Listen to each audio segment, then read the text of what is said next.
जो चोलिस्तान प्रोजेक्ट है इस पर ज़ाहिर है पीपल्स पार्टी मुसलसल एतराज़ कर रही है। सिंध की तरफ से मुसलसल एतराज़ सामने आ रहा है मुख्तलिफ जमातों की तरफ से। आज भी खुद सदर पाकिस्तान ने इसे कहा कि यूनिलैटरली नहीं होना चाहिए ये काम, अपनी तकरीर में कहा। फिर वज़ीर आज़म से जो मुलाकात हुई है उसमें भी ये मामला उठाया गया, आप उस मीटिंग में भी मौजूद थे। आपने पहले जो क्लैरिफिकेशन दी थी उस पर भी पीपल्स पार्टी ने तनकीद की थी कि आपको ये बात नहीं करनी चाहिए थी। नाउ क्या पीपल्स पार्टी को मुतमईन किया जाएगा इस प्रोजेक्ट के हवाले से?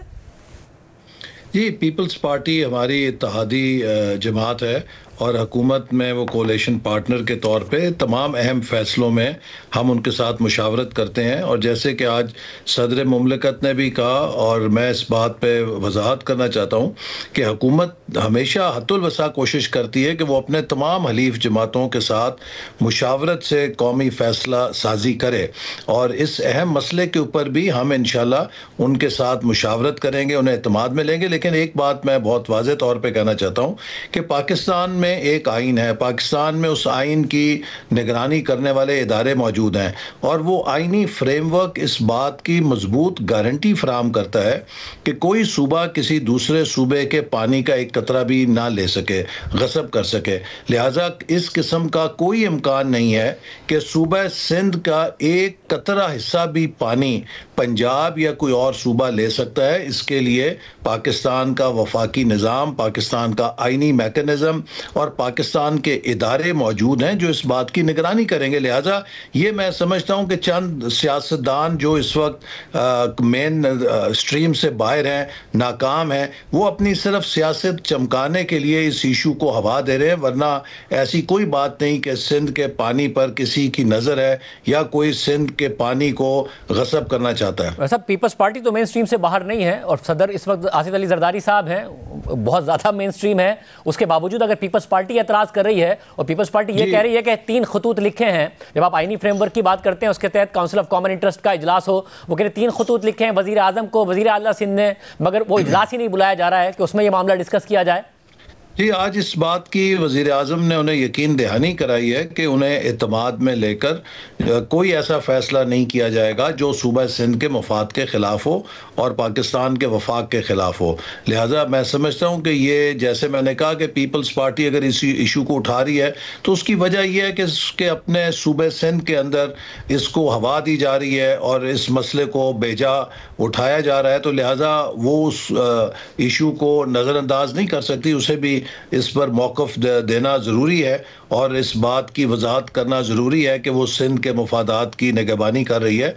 तो इसलिए मैं समझता हूँ कि ये लोग जो इस मसले को बिला वजह मुतनाज़ा बना रहे हैं सिंध के अंदर, वो सियासतदान जो नेशनलिस्ट हैं या उनके साथ PTI मिली हुई है या वो लोग जो इंतखाबात में शिकस्त खा चुके हैं, वो इस किस्म के हसास मसलों को उछाल कर सिर्फ अपनी सियासी ज़िंदगी हासिल करना चाहते हैं। इससे ज़्यादा इसमें कोई वजूद नहीं है।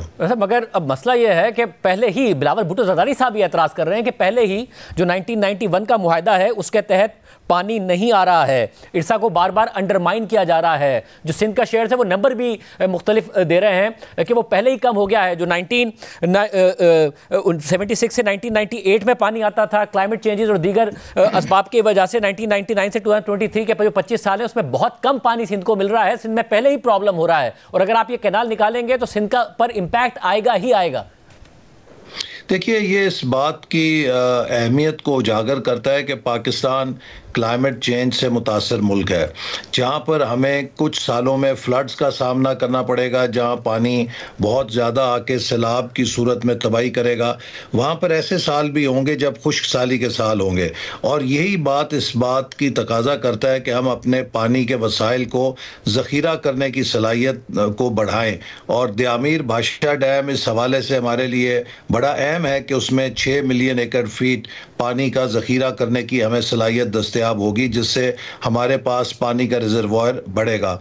और जो सिंध में पानी कमी करने की बात है, मैं समझता हूँ इसमें कोई सदाकत नहीं है। पाकिस्तान के अंदर ओवरऑल जो वाटर सप्लाई है वो डिक्रीज़ कर रही है और हमारी आबादी बढ़ रही है। पर कैपिटा बेसिस के ऊपर हम पिछले 30 सालों में फीकस तौर पे पानी में कमी आ रही है हमारे वसाइल में, और यही वजह है कि हमें पानी को कंजर्व करना है।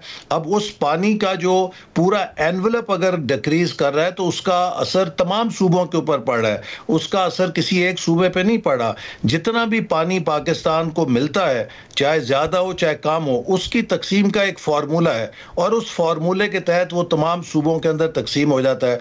इसकी निगरानी के लिए एक टेलीमीटरी का निज़ाम है जिसमें कि पीपल्स पार्टी ने भी तजवीज़ दी थी कि 25 या 27 मुकामात पर मज़ीद मौसर तौर पर टेलीमीटरी किया जाए। उसके लिए हमने प्रोजेक्ट अप्रूव किया है ताकि किसी भी तरह किसी सूबे को ये शिकायत ना हो कि उसके हिस्से का पानी उसको नहीं मिल रहा। अलबत्ता जैसे मैंने कहा कि ये हमारे लिए चैलेंज है और ये पूरे मुल्क की क़यादत का फ़र्ज़ है कि इस हवाले से वो सिर जोड़कर बैठें और ऐसे मसलों पर सियासत करने की बजाय हम एक कौमी सोच के साथ ये देखें कि हमने क्लाइमेट चेंज या मौसमियाती तब्दीली के नतीजे में जो पानी की कमी मुमकिना तौर पे हमें आ सकती है या पानी के नतीजे में सैलाब आ सकते हैं, उससे कैसे निपटेंगे? अगर फैसला यूनिलैटरल होगा तो फिर एहतजाज सर जोड़कर थोड़ी होगा, तो आप फिर यकीनी बनाएंगे कि सबको एतमाद में लिया जाए, फैसला यूनिलैटरल ना हो। कोई हुकूमत किसी किस्म का एकतरफा फैसला नहीं करती और ना करेगी, और अपने तमाम हलीफ जमातों को अपने अहम फैसलों में